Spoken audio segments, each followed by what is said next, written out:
इंसानियत का चला कारवां। ये सब्जेक्ट देखने में तो बड़ा आम सा लगता है, लेकिन खास हो गया आजकल के वक्तों में। देखिए, हम जिस ट्रेंड को डिस्कस कर रहे हैं, उस ट्रेंड को जो ट्रिगर कर रहा है, उस बीस्ट की नेचर आप पहले जानने की कोशिश कीजिए। You should understand the nature of the beast that you are confronted with. Journalism and the moving picture journalism, call it print journalism, social media journalism, I mean, they have undergone tremendous changes over the recent decades. जो information boom हुआ है, उससे जनता empower हुई है बहुत। Social media कम से कम आपको ये हक देता है कि अगर आपकी आवाज़ नहीं सुनी जा रही, तो उस प्लेटफॉर्म पे आपकी आवाज़ सुनी जाती है। आज के दिन मिसाल के तौर पे, अगर आप किसी बड़ी कंपनी का रेफ्रिजरेटर आपने ख़रीदा है और ठीक से काम नहीं कर रहा है, तो उसके कम्युनिकेशन विंग को अगर आप बोलेंगे कि भाई हम तो अपने ट्विटर पे इसके बारे में लिखेंगे और लोग भी जागरूक होंगे, तो आपको रिलीफ मिलता है, वो लोग रिस्पॉन्ड करते हैं। उसी तरह से यही सोशल मीडिया जो है, वो एक सच बात को गलत सिद्ध करने में भी कभी कभी सार्थक हो जाता है। अगर आपका कोई व्यक्तिगत सच आप उस प्लेटफॉर्म पे लिखेंगे, तो हो सकता है कि आपके पीछे बहुत से ऐसे लोग लग जाएं जो कुछ वर्चुअल हैं, कुछ रियल हैं, कुछ सॉक पपेट्स हैं।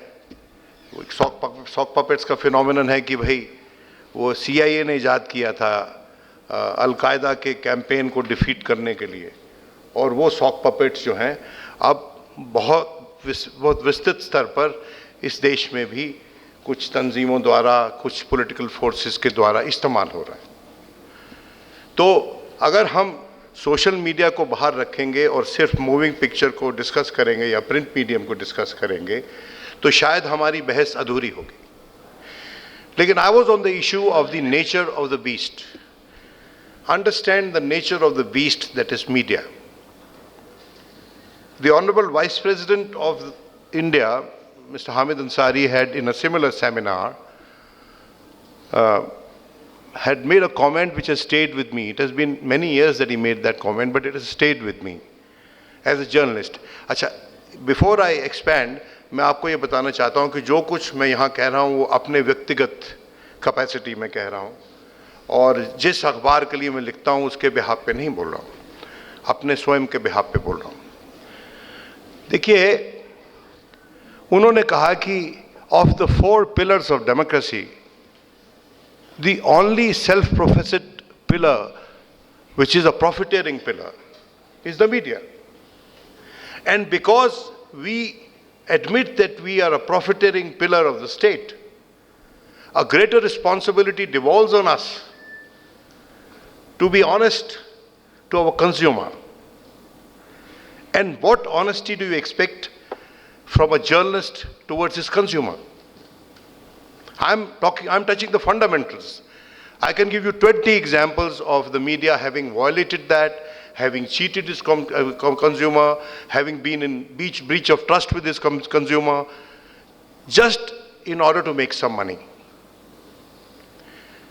देखिए, freedom of speech is a derived freedom from the freedom you people have of speech. Freedom of press is a derived freedom from the freedom you people have, freedom of speech.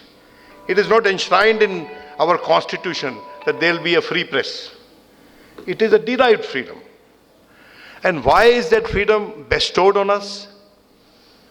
Because it is assumed that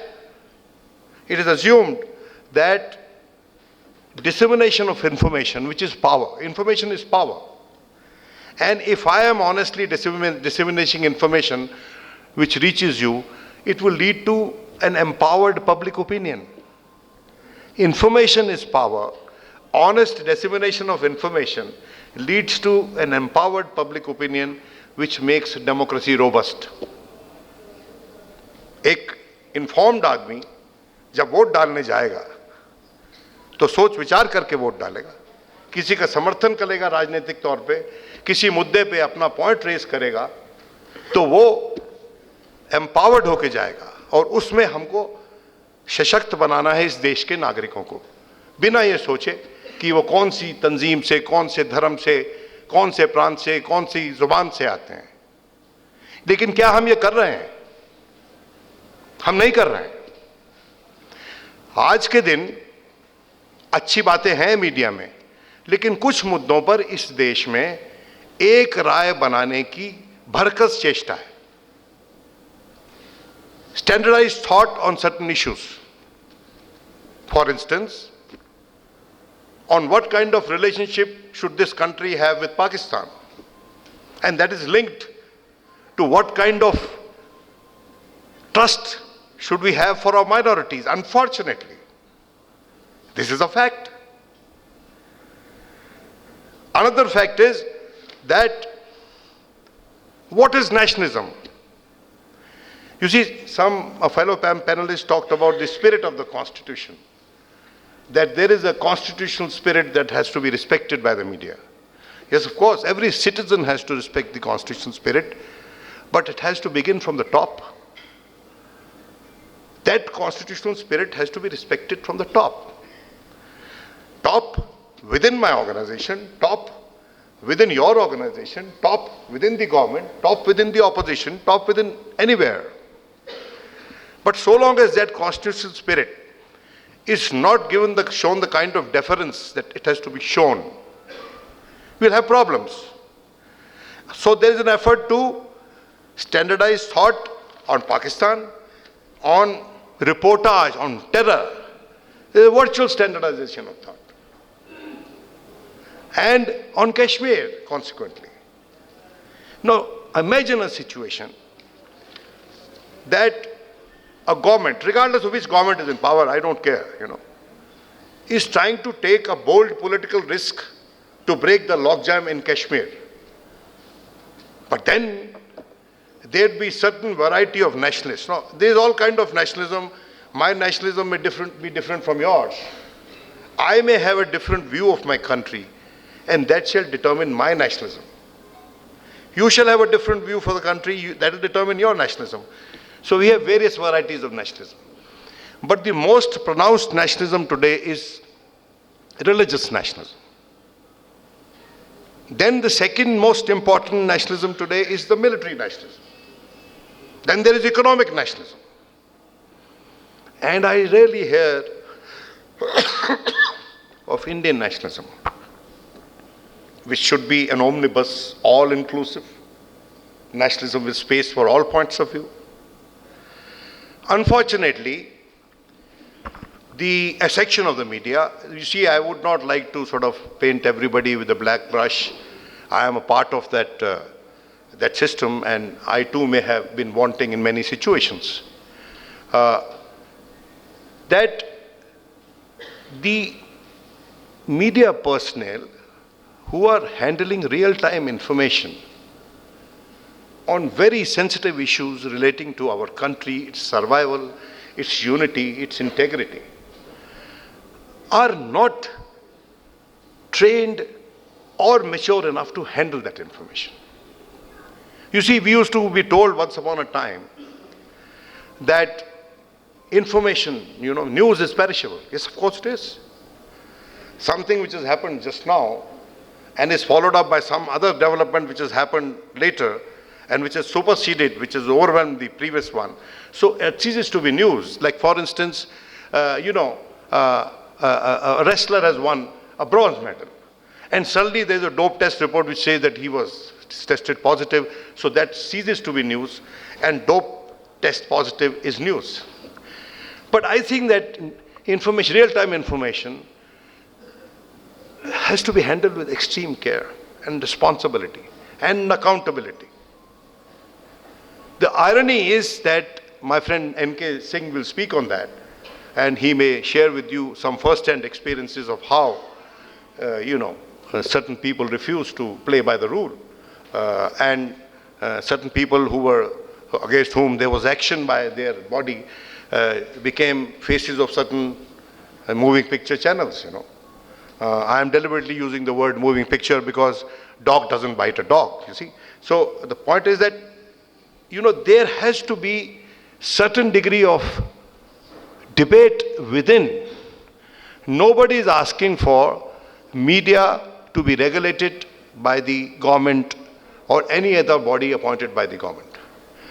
Markandeya Karju is a very interesting person, He's a very, very learned man who has this capacity to sully his wisdom by the way he shares it, But I'd like to partake of his wisdom. And I think that he has said certain things which are very incisive and which need to be emulated in a very funny or a very offensive way. I told him once also, I know him pretty well. When he said that there should be a certain minimum qualification prescribed for a media personnel, it made a lot of sense to me. Because if I have to explain to a person who's handling real-time information which has to be handled with care, and that person himself requires to be handled with care, then I think we're treading on a dangerous terrain. So we need to do something about empowering our own people before we deploy them to empower the population at large, our audience at large, or our readership at large, our readership constituency at large, through dissemination of information. Or, देखिए, it has become fashionable these days to be talking tall, You see, the value of understatement in communication is just not understood.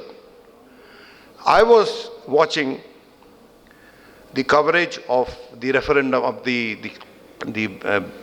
what is called as Brexit, that, on certain foreign channels. And I'm not trying to be it's very fashionable to also praise BBC, but when I was watching it, the equanimity of mind and the depth of understanding was too tangible for me to miss it, And I just wondered whether we have some exceptions to the rule of we being bad with handling real-time information.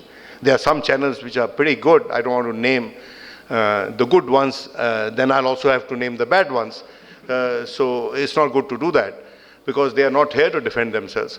I personally feel that social harmony, if any journalist, any media organization, moving picture, print, the social media beast I can't handle, I would like some people to suggest how it can be handled. But at least these two can be engaged with and explained that when you are handling this type of information, for instance, a terrorist attack somewhere, and there was a time when we'd be reporting, I in fact started my career by reporting a communal riot in Aligarh. And I was staying on the premises of Aligarh Muslim University, and there was a buzz in the town, There's a journalist who's come from Delhi who is from a different faith, and he's staying there. The fact was that riot was actually a case of excess by the PAC. And one had to stay there, one should stay there to be able to report it more honestly and in close proximity of those who have been at the receiving end, But now there is a lot of dependence, and again there are exceptions to the rule, on the police version of it. And the police version of it is not always 24 karat gold. It is always mixed up. And you need to be exercising due diligence to find out the truth, or at least strike a balance in what you report. Because I feel that we say that there are minorities there are certain faiths which are described as minorities, but I personally call them as the second largest majority. You know, they are actually the second largest majority. They are not a minority in the sense that you know a minority. For instance, I can understand Kashmiri Pandits as minorities, a minuscule minority in Kashmir. But my Muslim friends are not a minority, they are the second largest majority of India. And so long as they are second largest majority of India, their stake, their equity in this country has to be ensured. And that is the responsibility of every conscientious media. At the same time, if the second largest majority is trying to be funny like the first largest majority, it has to be taken to task. Now, that requires a lot of courage. And that requires a lot of risk-taking. And that you cannot do. And I think for that, we'll have to engage with the owners of media organizations. We have to engage with them. Because they are the people who sometimes cater what the people are asking for. And at times people want to see blood. That's a reality in our country.